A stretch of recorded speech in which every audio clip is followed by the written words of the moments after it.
Chinese owned video sharing app TikTok's responded to a threat by Donald Trump to shut down its US operations.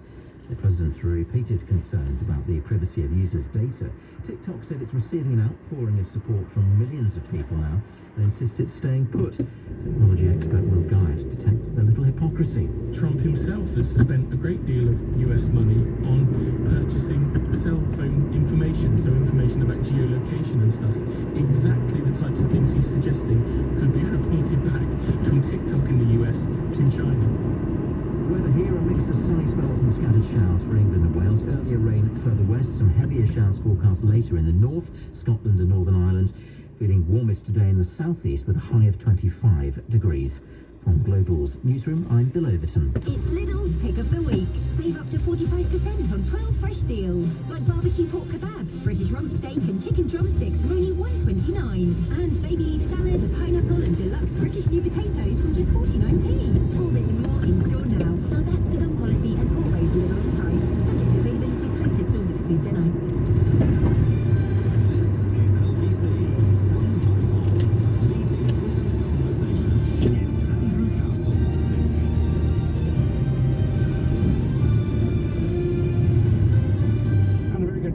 So that Conservative MP arrested on suspicion of rape. We'll have a little look at that later on, probably at 7:20. I'll be looking at the papers then. The date is the 2nd of August, Sunday morning then, just coming up to 4 minutes past 7. I do want to talk about the balance that we're all trying to strike between going back to work and providing the services that this country needs to get going again. One of those, and as an absolute priority, I presume that you agree that the teaching of children is an absolute priority. Most people do.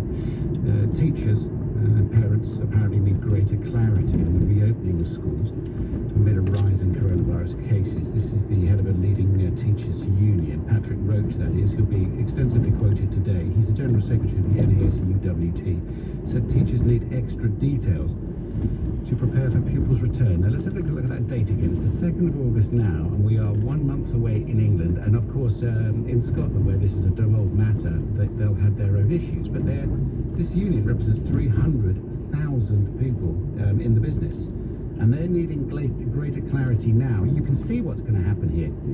It's going to be a very mixed picture if we're not careful. Who goes back to work and who doesn't, which children will be taught and which ones will not. And the other strand of this conversation for this hour that I would like your opinion on is, if one section of the economy, one section of our old way of life is to open, i.e. the education of our children. Can you believe where we are? The education of our children. Would you be happy if, I don't know, let's say half your local high street has to close? Because there's going to be balances, we've been told. There are going to be balances between one part of society and another. What if it's your local pub that has to close? What if it's, as I say, any shop in the high street, any of them? Because apparently these are the levers that the scientists are discussing with government. As we open one section, maybe another section has to close. Teachers' unions want more clarity, don't we all? 0345 6060 973. We'll say good morning to LBC's reporter Liam Gotting. Liam. Good morning. Well, Professor Graham Medley, a member of the Scientific Advisory Group for Emergencies, has said that England might have to consider closing pubs in order to reopen schools next month. The comments came after England's Chief Medical Officer Chris Whitty warned that the UK has potentially reached a limit for how much of society can be reopened. When asked about the Chief Medical Officer's prediction, Professor Medley said he believes it is quite possible, and the professor went on to express that we're in a situation where most people think the opening of schools is a priority for the health and well-being of children, and that when we do reopen schools, we're going to reconnect lots of households, and so actually closing some of the other networks such as pubs may well be required to enable us to open schools. Well, Kate Nichols is the CEO of Hospitality UK, and she disagrees, as she says she believes the government needs to find a way to do both. Clearly this is a difficult situation. There are going to be some very hard political decisions to make, but we don't think it's helpful to put it as a question of trade-offs. Do you open up schools and close down parts of the economy? These are really unhelpful distinctions to make, because we clearly need to be able to open both and to do so safely. So that it's better to focus on the tactics that we need to put in place now and the measures we need to put in place now collectively to bear down on the incidence of infection and to make sure that that infection stays low so that we can do both. This all comes alongside the head of a leading teachers' union saying educators and parents need greater clarity on the reopening of schools amidst a rise in coronavirus cases. Patrick Roach, General Secretary of the NASUWT, said teachers need extra detail to prepare for pupils' returns. Now, schools in England are due to reopen in September, and the government said it set out its rules of cleanliness for schools in England to follow. But Mr. Roach has stated the ministers are going to have to convince staff and parents that this is still safe to go ahead with and reopen next month. He also warned that if schools are to reopen safely, the government need to give teachers clarification around the latest scientific advice, as well as sufficient time to review and, if necessary, adjust their reopening plans. Well, let's hear from John Ashworth, the Shadow Secretary of State for Health. This is what he's had to say about the importance of getting children back into school. I think it should be a national priority to get our children back into school, because the long-term impact of children not being in school for months and months and months is massive. It impacts their life chances, it impacts their learning and development, but also it's probably leading to lots of longer-term health problems as well, not connected to the virus. Unquantifiable mental health problems. We know we have a child obesity problem in this country as well, so we've got to get our children back into school. Well, Boris Johnson has previously pledged that both primary and secondary schools in England will return in September with full attendance, but this new prediction from both Chris Whitty and Graham Medley could potentially throw a spanner in the works or force the government's hand in changing their plans before pupils head back to the classroom in September. Liam, thank you very much indeed for that roundup. As we look at education, we certainly, I know Kate Nichols of UK Hospitality is an excellent spokesperson for that industry and for everything that it provides for us and the boost it gives to the economy, all the jobs, etc. I know she, when she says it's not helpful for us to talk about it because we've got to open everything, is that even going to be possible? The teachers' unions want more clarity. We've heard a little bit of what Patrick Roach, the General Secretary of the NASUWT, has had to say about it. Let's now speak to Jeff Barton, General Secretary of the Association of School and College Leaders, the ASCL. Hi, Jeff. Good morning. Good morning, Andrew. Crikey, well, where are we on this? What's going to convince teachers? I mean, I'll get on to parents in a minute, but what's going to convince teachers that their place of work is safe? Well, I think when Patrick Roach talks about the need for clarity, what we're essentially saying is, look, we've had loads and loads of guidance around hygiene levels and keeping groups of children in bubbles and separating them. We kind of know all of that. I think what's thrown the proverbial spanner in the works is Chris Whitty saying we're at the limits of what we can do as a society. And then this question of what does society think is more important, schools or places like pubs? And so the question that then raises for us is, where's the plan B here? If it's the case that schools can't open with all young people, who would the government say we should prioritise? Should you start with certain year groups? Or if there's going to be localised closures, how will that work? Or if we're worried about children transmitting to other families, well, what's the implications of that for public transport? Yeah. And I think it's all very reasonable. None of this is trying to be a block. It's simply saying, let's learn from what we've seen so far, because it feels like the context for all of this is changing scientifically and medically, and we need to plan for it. How many members of yours, I don't know how many members you actually have, but how many members of yours would you say are extremely concerned about the health implications of going back to work in September? So I represent 20,000 head teachers, deputy heads, assistant heads. They're the leaders of the schools, and they're the ones who have essentially been saying to the teachers, you get on with the teaching, we'll do all the logistical planning. And I think that whilst they've been frustrated at the government changing guidelines and so on, they are ready to open at the beginning of September. They'll do it in different ways. They'll bring in different year groups on different days to make sure everything is working.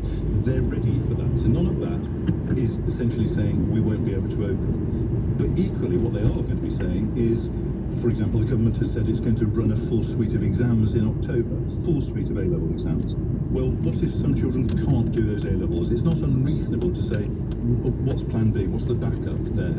And we've got a month really to start thinking of what scenarios would mean some year groups wouldn't be coming in, or can we have the absolute reassurance that that isn't going to happen because, as was said yesterday, we'll close other parts of society. Let's be frank with each other. There is no guarantee that nobody is going to get COVID-19. That is as simple as that. I mean, that is something that I think we all have to accept, and we have to understand that we're going to be living with COVID-19. That's the way I'm living my life at the moment. I'm not in a work setting where I'm around a lot of people who could be carrying, and I understand those concerns. But I mean, you know, that centrally is the debate, isn't it? We haven't got a vaccine. It is, and the first part of all of this discussion about education needed us to be reassured about children transmitting to other children, and we were very reassured that actually, whilst they can get the virus, in terms of transmission rates, it's much lower than it is between adults. So we understand that. But secondly, what we then needed reassurance about is what about the wider community transmission? Now, I was head of a comprehensive school for 15 years, where you would have 10 buses arriving every day. So what are the implications for those children in the wider community who are going into newsagent shops and supermarkets? And I think we're just saying, if Chris Whitty is saying we're going to have to do some things differently, which bits of education? Let me ask you lastly, Jeff. Ian has texted in already. As you know, we get the conversation going, and I think there'll be a bit of this around, especially if you look at the Observer. Now teachers sound alarm on plans to reopen schools. People are going away, we go again, causing trouble. You know, you've heard all this. Ian says if the teachers don't teach, then stop paying them. I think this is political. I would absolutely say that's not the case. I think it's quite reasonable to say to a government, what is plan B? If it's the case that some children in some schools, in some towns, aren't going to school, what have we learned about digitally teaching them and so on? Which would be the priority year groups? Give us some evidence for what we should do, and we will do that. It's not unreasonable, I think, to do what the government doesn't always do, which is to plan ahead. Okay, thank you for your time. Good to speak with you. Jeff Barton, General Secretary of the Association of School and College Leaders, the ASCL. Michael Tilsley is with us, Associate Professor of Infectious Diseases at the University of Warwick. Michael, good morning to you. The government's scientific advisor then, or one of them, Professor Graham Medley, is he right when he says we need to close pubs if we want to be able to send pupils back to school? Is there a balance somewhere in there? Well, I mean, unfortunately, we're in a really difficult times at the moment. I mean, I will say, Graham Medley is a highly respected member of the scientific community and leads our scientific pandemic group for modelling. And he's absolutely right, unfortunately, that we're in a really difficult position right now, that many industries have opened up. We know the R number that we talk about very much is very much drifting towards 1 in several regions. And, I agree with many that I think that the education industry is extremely important. We need to do what we can to get all children back to school in September if we can. Unfortunately, and this is where, it's very difficult, there are a lot of trade-offs that need to happen here, that in order to do that, we're going to have to look at what we need to do to make sure that can happen safely. Whether that be closing pubs or whether that be looking at putting in restrictions in other industries, I think that's something the government are going to have to decide. But it's really clear that given where we are at the moment, if that trajectory carries on in the next few weeks, we're not necessarily going to be able to open schools safely on top of everything else that's already happening in terms of relaxations. Sorry, Sister. When did we stop saying we're going to flatten the curve and save the NHS? When did that become we need to eliminate COVID completely? So yeah, I mean, unfortunately, this is sort of wind all the way back to March time when there was this discussion about what is now really sort of a bit of a dirty couple of words, herd immunity. Yes. We're talking about herd immunity. I mean, actually, it's very clear actually to make the point. Actually, herd immunity is ultimately what we're trying to strive for here. Now, in normal circumstances, you strive for that with a vaccine. You achieve herd immunity by having a vaccine. Flattening the curve is very much a plan early on. The problem is we went into lockdown, and of course we did that to protect the NHS. But as we emerge from lockdown, we still have an awful lot of people in the country who are still susceptible and can catch the virus. So this is the phase we're in now. We're almost without a vaccine in perhaps these cycles where we're going to see a resurgence. We're going to have to take local action to suppress it until further down the line, hopefully, we do get a vaccine. And what is your sense about the British public's mood about, let me say, just forget pubs and restaurants, because that's obviously a headline grabber. What if, half the shops in the high street and 2 or 3 of the out of towners, as well as the pubs and restaurants, have to close to keep the schools open? That's going to cause some consternation. Oh, absolutely, and I think this is where it becomes extremely difficult. I'm a parent of 3 young children, and in my opinion, education, jobs for my children, for all children in the country, is extremely important. I realise there will be others, people who work in the hospitality industry, for instance, who will be extremely concerned.